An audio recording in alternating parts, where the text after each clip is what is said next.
34 A class മണ്ഡലങ്ങളിൽ നേരത്തെ സ്ഥാനാർത്ഥികളെ പ്രഖ്യാപിച്ച് കളം പിടിക്കാനാണ് BJP തീരുമാനം. തദ്ദേശത്തിൽ ഒന്നാമതെത്തിയ മണ്ഡലങ്ങളിൽ ശക്തരായ സ്ഥാനാർത്ഥികൾ തന്നെ വരും. നേമത്ത് രാജീവ് ചന്ദ്രശേഖരനും കഴക്കൂട്ടത്ത് വി മുരളീധരനും മത്സരിക്കും. കെ സുരേന്ദ്രൻ വട്ടിയൂർക്കാവ് മണ്ഡലത്തിൽ തന്റെ അവകാശവാദം ഉന്നയിച്ചിട്ടുണ്ട്. തിരുവനന്തപുരം ജില്ലയിൽ 4 സീറ്റുകൾ പിടിക്കുകയാണ് BJPയുടെ ലക്ഷ്യം. ഹരിമോഹനുണ്ട്. ഹരിമോഹൻ, കോർപ്പറേഷൻ വീഴ്ത്തിയ BJP പക്ഷേ മറ്റിടങ്ങളിൽ അത്ര മികച്ച പെർഫോമൻസ് കാഴ്ചവെച്ചില്ല. 14-15% താഴെ മാത്രമായി BJP ഇപ്പോഴും ഒതുങ്ങി നിൽക്കുന്നു. ഇതിനൊരു മാറ്റം വരുത്തണം. പുതിയ അധ്യക്ഷന്റെ നേതൃത്വത്തിൽ നടക്കാൻ പോകുന്ന ആദ്യത്തെ നിയമസഭാ തെരഞ്ഞെടുപ്പാണ്. തിരുവനന്തപുരം ജില്ലയിലെങ്കിലും 4 പ്രധാന സീറ്റുകൾ കഴക്കൂട്ടവും വട്ടിയൂർക്കാവും നേമവും പിടിക്കണം എന്നുള്ളതാണ് അവർ കരുതുന്നത്. ഇത് എത്രത്തോളം സാധ്യമാവും എന്നുള്ളതാണ് നമ്മുടെ മുന്നിലുള്ള ചോദ്യം. പക്ഷേ കോർപ്പറേഷൻ പിടിച്ചതിൽ ആത്മവിശ്വാസത്തിലാണ്. 34 എ ക്ലാസ് മണ്ഡലങ്ങളിൽ സ്ഥാനാർത്ഥികളെ നിർത്തി പോരിനാദ്യം BJP ഇറങ്ങാൻ പോകുന്നത്. അങ്ങനെ വേണം കരുതാൻ, അല്ലേ ഹരി?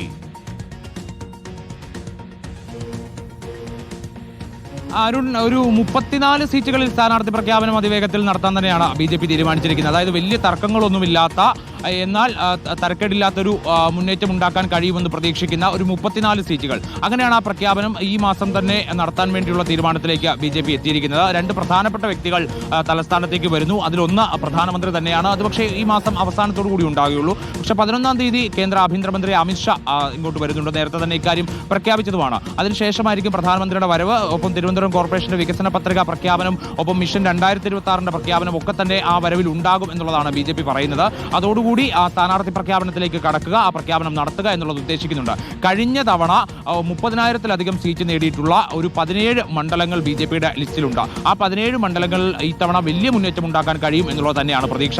ഒരു 10 മണ്ഡലങ്ങളിൽ കഴിഞ്ഞ തവണ 9 മണ്ഡലങ്ങളിൽ കഴിഞ്ഞ തവണ 2ാം സ്ഥാനത്ത് എത്തിയിട്ടുമുണ്ട്.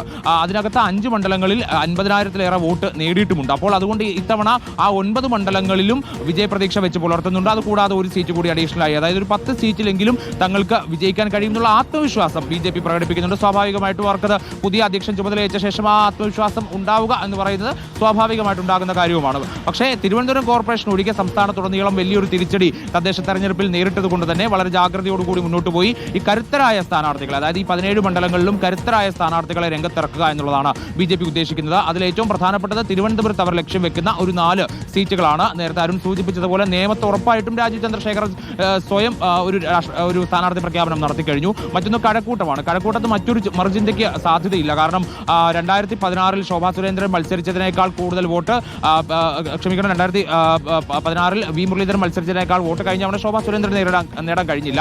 അതുകൊണ്ട് തന്നെ വി മുരളീധരൻ തിരിച്ചു വരണം എന്നുള്ള നിലപാട് നേരത്തെ തന്നെ സംസ്ഥാന നേതൃത്വം വെച്ച് പുലർത്തിയിരുന്നു. അതുകൊണ്ട് തന്നെ കഴിഞ്ഞ ലോക്സഭാ തെരഞ്ഞെടുപ്പിന് ശേഷം വി മുരളീധരൻ പൂർണ്ണമായിട്ടും കഴക്കൂട്ടം മണ്ഡലത്തിൽ കേന്ദ്രീകരിച്ചുകൊണ്ടുള്ള ഒരു പ്രവർത്തനമാണ് നടത്തിക്കൊണ്ടിരിക്കുന്നതും. അതുപോലെ തന്നെയാണ് വട്ടിയൂർക്കാവിലാണ് ഈ പറയുന്ന ഒരു ആശയക്കുഴപ്പം നിലനിൽക്കുന്നത്. അതിൽ ശ്രീലേഖയെ കൊണ്ടുവരാൻ വേണ്ടി സംസ്ഥാന നേതൃത്വം ചില മുൻകൈകൾ എടുത്തിരുന്നു. പക്ഷേ അത് ഏറെ പാളിപ്പോകുന്ന ഒരു അവസ്ഥയിലേക്ക് എത്തിയിട്ടുണ്ട്. പക്ഷേ വട്ടിയൂർക്കാവ് കിട്ടിയാൽ താൻ ഈ തവണ തെരഞ്ഞെടുപ്പിൽ മത്സരിക്കും എന്നുള്ള താല്പര്യം BJP മുൻ സംസ്ഥാന അധ്യക്ഷൻ കെ സുരേന്ദ്രൻ ഇതിനോടകം തന്നെ പ്രകടിപ്പിച്ചിട്ടുണ്ട്. പക്ഷേ സുരേന്ദ്രനെ പാലക്കാട് നിർത്തണമെന്നുള്ള ആഗ്രഹം സംസ്ഥാന നേതൃത്വം പ്രകടിപ്പിക്കുന്നുണ്ട്. പക്ഷേ വട്ടിയൂർക്കാവ് ഇല്ലെങ്കിൽ മത്സരിക്കാനില്ല എന്നുള്ള നിലപാട് കൂടിയാണ് സുരേന്ദ്രൻ പറയുന്നത്. Arun, thank you. ഹരിമോഹനാണ് വിവരങ്ങൾ നൽകിയത്. Thank you Hari. അപ്പോൾ പ്രിയപ്പെട്ട പ്രേക്ഷകരും തുടരുക. The complete election channel reporter ആദ്യം തന്നെ തിരഞ്ഞെടുപ്പിന്റെ സാധ്യത ആദ്യം പ്രേക്ഷകരിലേക്ക് എത്തിച്ചു. സ്ഥാനാർത്ഥി നിർണയത്തെക്കുറിച്ചുള്ള ചർച്ചകൾ സജീവമാണ്. എല്ലാം ആഴത്തിൽ അതിവേഗം റിപ്പോർട്ടർ വാർത്താ സംഘം പ്രേക്ഷകരിലേക്ക് എത്തിക്കും. ഓരോ നീക്കങ്ങളും അതിവേഗം പ്രേക്ഷകർക്കറിയാം. റിപ്പോർട്ടറിൽ തന്നെ തുടരുക. ഇത്തവണ ഗംഭീരമാക്കും കേട്ടോ ഈ ജനാധിപത്യ ഉത്സവം. റിപ്പോർട്ടറിന്റെ ഒപ്പം തന്നെ ഈ ഇലക്ഷനിൽ പ്രേക്ഷകർ ഒപ്പം നിൽക്കുക.